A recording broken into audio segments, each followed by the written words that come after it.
I have this friend Lou Beaumont, and because she's also lives at Land of Joy and or lives near there, and we have been working because she's done pranayama and qigong for years. So we've done a couple of retreats now where she teaches the breathing and the qigong, and then I come in with the Buddhist meditation.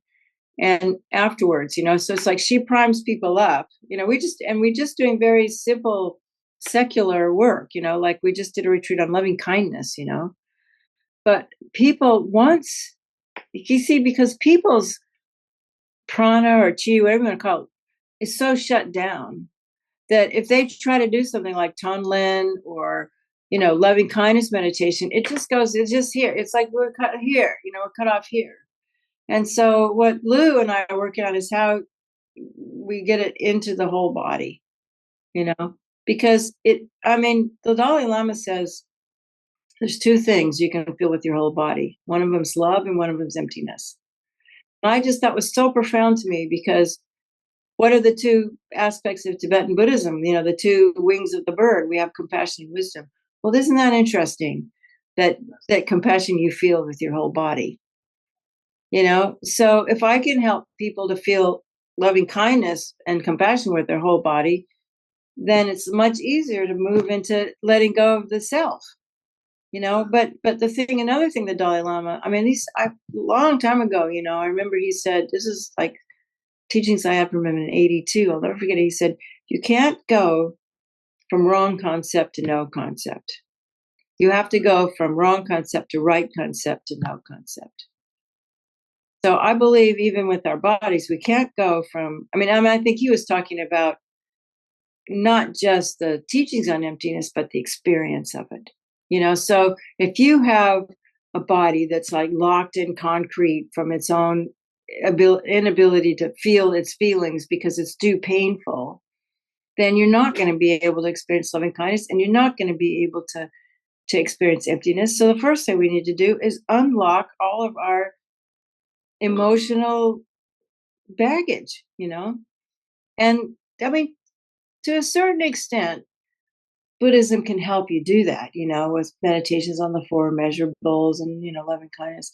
But I think we need a faster track these days, So I don't know. What do you think about all this? I've just been chatting. What's your experience with the body work and stuff? Obviously, you've been doing something that way. Yeah. Well, so I grew up doing martial arts and got introduced to Zen when I was very small. Oh, how cool! Yeah. So I came in through that sort of, but it was like you said, it was very like militaristic. Yeah. Which I think I was disembodied anyways because I was an athlete in high school. No pain, no gain. And Yeah. so when I read your article, so I'd already got to this on my own, but then I read your article and it was like the lung is maybe the diagnosis for disembodiment. It is. It's not only the diagnosis for disembodiment, but it's what happens when you are disembodied and you try to do tantric practice. Yeah. And then what happens is that because you don't feel your channels and your winds, you stuff them up even more. Yes. That's what lung is. Yeah. Okay. Because what happens is tantric practice does, if you have, I guess, merit, or if you have some awareness, or you just try hard enough, it does move the winds. But the thing is, because our winds and our channels are so blocked, people just go nuts. Literally, they do. People get really sick. They get very mentally ill. And they have a really hard time. They try to do 3-year retreats, or like my friend Yeshi, she came out really injured from her 3-year retreat because she just sat. It was the same thing, no pain, no gain, And so, and my teacher, Lama Yeshe, the first thing and most important thing he told me was don't push. He said, don't push any of it. But I didn't know what that meant. Same, right. You do. You're like, okay. And that's a relative. That's right. Yeah. Yeah. Well, I actually teach somatics at Dharma centers. Really? Yeah. That's what I did. When last time I was at Vajrayogini Institute, I did somatics. We did every day for 10 days as part of my meditation course. Yeah. And because I still don't do it. I haven't been doing much of anything lately, but with my body. But that's because I've been in Nepal and really busy. But I still think, especially posture, it helps your posture so much. Yeah. Just that simple, like I just learned the 10 exercises that you do, and before you go to sleep at night or whatever. I didn't do a whole lot with Eleanor, but it's really beneficial. And I just, as soon as I learned it, I thought, wow, everybody can do this. And if they were to do it in retreat, they'd have a much better retreat. Yeah.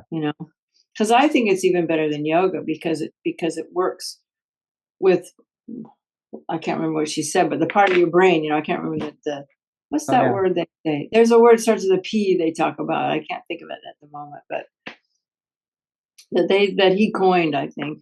But Oh, he was, pandiculation. yeah, Release pendiculation, tension. that's Yeah, the yeah. word. Yeah, that's really important. Yeah, yeah. Yeah. And yeah, and what I like about it is that, he was one of the first students of Moshe Feldenkrais, but he kind of distilled it down into something that everybody can easily do. Yeah. Mm. Yeah. It works, it's very similar to, so Alexander didn't quite have that, he had like if you have tensions in the body that are stuck, it's very much like Tai Chi. There's blockages and there's ways to Yeah. open those up. So the pandicular response by slowing down is the way to do that. And you have to be embodied to do it. Yeah, and also And the then thing what I really like about it is that it explains how it retrains your brain, yeah, because it's just a matter of retraining because it's all about how it's in your brain, and your brain of course is everywhere. But once you have, it's sort of like the same as retraining your brain to not respond to different angers or attachment, or you have to also train your brain to open up the body. that's right.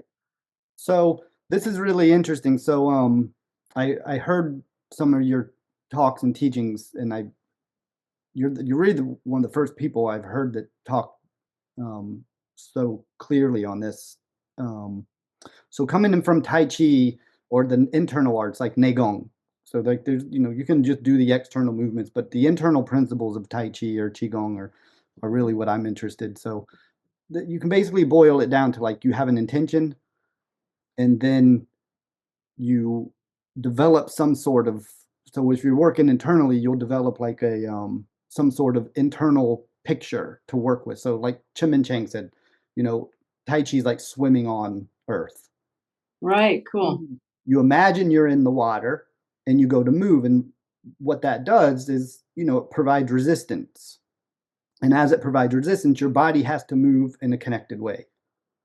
So Uh-huh. I could give you the conceptual directions, like keep the head up, move the arm, connect to the dantian, move all things at the same time. But it's like, or I can just say, imagine you're underwater, or Wow, that's very cool. you see what I'm saying? And then it has an impact on how we behave, like you said with the brain. So it's like there's an intention, and then there's usually imagination to move the awareness, and then the body follows. So there's like mind, they call it mind, then chi, then the body.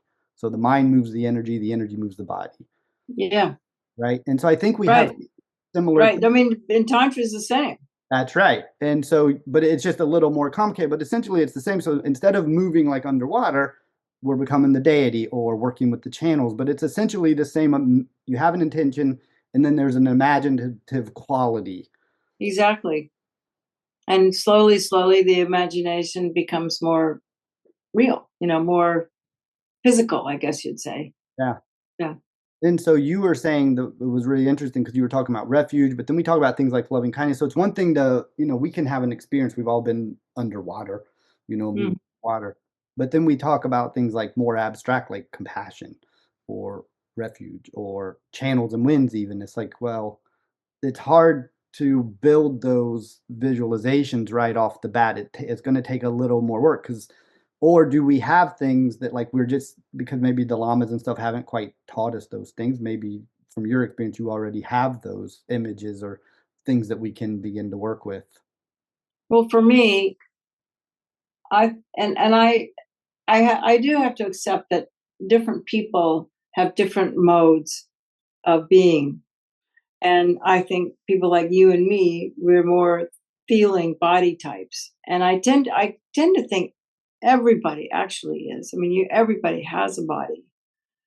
But some people tend to be more in the realm of, art, and they visualize and they see all these things. But I still believe that if you don't feel it, it's not going to transform you. I don't think that without it being because feelings and are emotions, and it can be very gentle. Um, but I think what really helped me was Lamayeshi, because he was such an amazing teacher, and he was totally what we would call embodied, like this is a new term I figured out. But I remember, because you see, I was still a dancer when I met Lamayeshi, and I just thought, God, this guy's the most amazing performance artist I've ever seen, just because of the way he moved. He was like you probably too, you don't probably never heard of Marcel, but he was like this amazing meme, or however you say it, and he was like that. And I mean, it was just so amazing. And he just being around him, you felt better. And he said, refuge is an inner experience. He said the best way to take refuge is without any words at all. And then of course I had, my first language, I had years to just sit there and try to figure out what does he mean by that. And so what I try to share with people is that refuge is where you connect with your inner loving self. And what I've realized is that I I had some experience of that from my parents, from my mother, I suppose, even though it wasn't the best situation. But it wasn't completely closed off, you know. And so Lama was able to like reach in and touch that, but like there it is. You still have a heart somewhere. And I think that that's what a really good teacher will do. I think the point of, if you really want to teach Dharma, then you have to embody the experience, because that's the only way you're ever going to give it to anybody else. You can't, this is what I object to all these people who learned all this stuff. They've become like professors, and because of I'm kind of going off on a tangent, but I'm going to finish it. Because our education system tells us, we just have to learn a bunch of stuff and put it down on a piece of paper, and then we're experts. And so that's what's happened with Tibetan Buddhism. People learn all this stuff, they put it down on paper, they know how to repeat everything, but there's no experience in it. And with that, with no, and see, you met a real Lama. You're Drikonkagyu. I forgot. I don't know. You have to write me his name. I can look him up. But you got a real experience. And so, if we're not creating teachers like that, then Buddhism is just going to die. It's just going to be in paper. It's just going to be on books. And so this work that you're doing and that I'm trying to do too is, like, to me, the crux of it all. And we live in these incredibly degenerate times. There's just a tiny little bit of like sanity left, but it's like we can't give up on it. We can't give up on it because we've had a taste of it. And so we have to find a way to try to help people get that taste of what it's like, of your own Buddha nature, the nature of your mind. And it's not a cold thing. Another thing the Dalai Lama said, he said, when you meditate, it shouldn't be cold. Like when you were just doing your Zen, you're just sitting there and it's just like getting out of this emptiness. But emptiness isn't divorced from that warm, loving feeling. And actually, it's that warm, loving feeling that allows you to let go into emptiness, because otherwise it'd be too scary. So when you can, so I try to help people, and I don't know if it's working or not. I think it works for some people. Is to just get access. I don't care if it's empty or not, but just getting access to the sense of well-being, and I think somatics is a really good way to do that, actually. And with that, and then you combine that with Buddhist teachings and Dharma teachings and breath work and that kind of stuff, because you just want people to get that taste, like I got from my yoga teacher, of just that space of when you have let go, And Yeshi, my friend, has turned me on to a few years ago, got me looking into. Are you familiar with polyvagal theory? Have you Yeah. looked into it? Hmm. Because in polyvagal theory, they talk about, and I think that's really helpful. We were talking to Sugni Rinpoche about that, and obviously he hadn't really learn about that yet. And the plus the language, Right. polyvagal, ventral vagal, and yes, she was talking in this language, and I could tell it wasn't, you know. Yeah, yeah. But if you can say, your space when you're uh, centered and feel good, and you can relate to people, which is the ventral vagal. Mhm. So what we need to do is find a way to get people out of their stressed out states Right. so that they can be open enough to experience what refuge is. Yes. And that's why the body work's so important, because if people are so uptight that it just doesn't. I don't even know why people become interested in Buddhism anymore, if it's just all intellectual. I mean, what's the interest in there? You know? Maybe the esoteric side of things, they're just curious, I don't know. I Well, think a just lot of the people replace it with their religion too. They yeah. Well, it does. I mean, it does make a lot of sense. I mean, emptiness does make sense. You yeah. know, and I suppose I'm there, and there are really good teachers around. There are really good Tibetan teachers around that give Mhm. people that hit. But then it's like, then what happens? Where do they go from there? Then they give them a book of Nundro, and they go off and do what you did, and what I did, and then Yeah. what?